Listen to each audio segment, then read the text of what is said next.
যখন টি-20-তে ভালো উইকেটে হরহামেশা 250 হচ্ছে, তখন মিরপুরের উইকেটে বাংলাদেশ এবং পাকিস্তানের ওয়ানডে সিরিজে 250 রানের উইকেট হবে?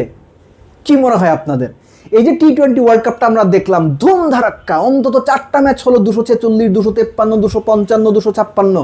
এখান থেকে যখন বাংলাদেশ পাকিস্তানের ওয়ানডে সিরিজ আমরা দেখতে বসবো, কি এক্সপেক্ট করব? যতদূর জানা যাচ্ছে উইকেটটা তুলনামূলক আগের চেয়ে মিরপুরের উইকেট বেটার হচ্ছে। এটা অনেক বড় স্বস্তির ব্যাপার। লম্বা সময় ধরে প্লেয়াররা পর্যন্ত যে ব্যাপারটা নিয়ে সমালোচনা করে এসেছেন, সেটা আস্তে আস্তে হলো, কারণ রাতারাতি উইকেট চেঞ্জ হয় না। এটা আমাদের সবাইকে একটু বুঝতে হবে, সময় লাগবে। সময়ের সঙ্গে সঙ্গে উইকেটটা চেঞ্জ হচ্ছে, এটা সবচেয়ে ভালো কথা। একটা প্রপার ব্যাটিং উইকেট, একটা প্রপার স্পোর্টিং উইকেট, এই দাবি ক্রিকেটারদের বহুদিনের, দর্শকদের দাবি, গণমাধ্যমের সমালোচনা, এগুলো দূরে রাখে। ক্রিকেটাররাই তো মেন স্টেক হোল্ডার।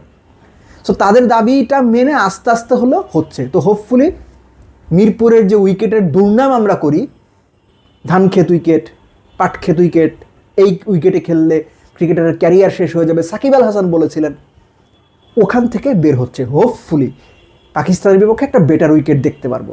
নাও বাংলাদেশ পাকিস্তানের মোটামুটি একটা আনকোরা সাইডের এগেনস্টে বাংলাদেশের ব্যাটসম্যানদের অবস্থা কি? শুধু মনে করিয়ে দিই, বাংলাদেশের এই স্কোয়াডে সৌম্য সরকার ছাড়া আর কোনো ব্যাটসম্যান পাকিস্তানের বিপক্ষে সেঞ্চুরি করার অভিজ্ঞতা নেই, এবং সেটাও 2015-তে সৌম্য এক ম্যাচেই করেছিলেন 127।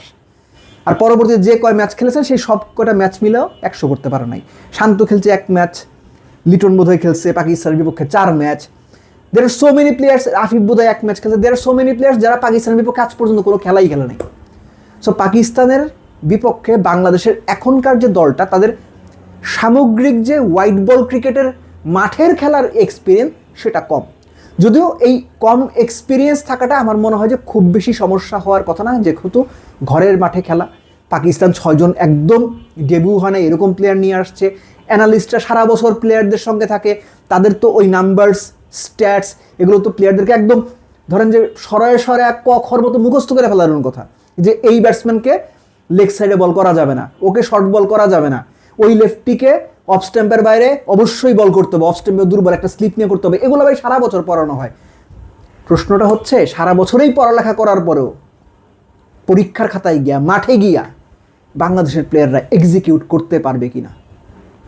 খুব স্পষ্ট করে বলে রাখছি, পাকিস্তানের এই দলটাকে বাংলাদেশ যদি ভালো মার্জিনের সিরিজ হারাইতে না পারে, এর আগে একটা আলোচনাতে আমি বলছিলাম যে আইডিয়ালি আমি এক্সপেক্ট করবো পাকিস্তানের এই দলটাকে বাংলাদেশ হোয়াইট ওয়াশ করবে। কেননা বাংলাদেশ যে দলটা নিয়ে নামছে, এটা বাংলাদেশের সর্বোচ্চ শক্তির ওয়ানডে দল, এবং হাতে গোনা অল্প কিছু বদল ছাড়া এই দলটাই 2027 ওয়ানডে বিশ্বকাপ খেলবে।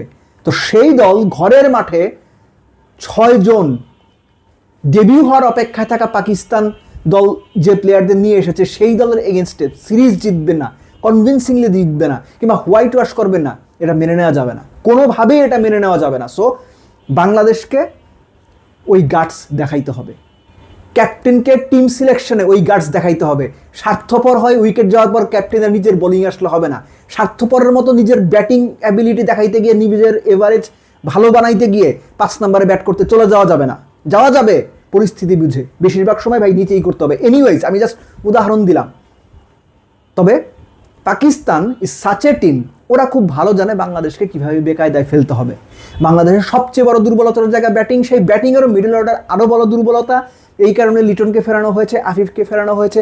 দেখতে চাই তারা ঠিক কী করে। 11 তারিখ ম্যাচ, এবং এর মধ্যেই যতটুকু প্রস্তুতি নেওয়ার সেগুলো সেরে ফেলতে হবে। আই বিলিভ বাংলাদেশ তাদের প্রস্তুতি সম্পন্ন করেছে। মাঠের বাইরে যে ধরনের প্রস্তুতি নেওয়া দরকার সেগুলো ঠিকঠাক মতো আছে। এখন এক্সিকিউশনের প্রশ্ন। কিন্তু বাংলাদেশ দল সত্যিকার অর্থে যদি ভালো উইকেট দেওয়া হয়, সেই ভালো উইকেটে কতটুকু এক্সিকিউট করতে পারবে ব্যাটসম্যানরা, বোলাররা মোটামুটি ভালো করে ফেলতে পারবে, এটুকু বিশ্বাস আছে। বোলাররা রিসেন্টলি বা অনেকদিন ধরে ইউনিট হিসেবে মোটামুটি বেশ ভালোই করছে। ব্যাটসম্যানরা কতটুকু ভালো করতে পারবে, এই প্রশ্ন রয়ে যায়, শঙ্কাও রয়ে যায়। সো আমাদের অপেক্ষা করতে হবে।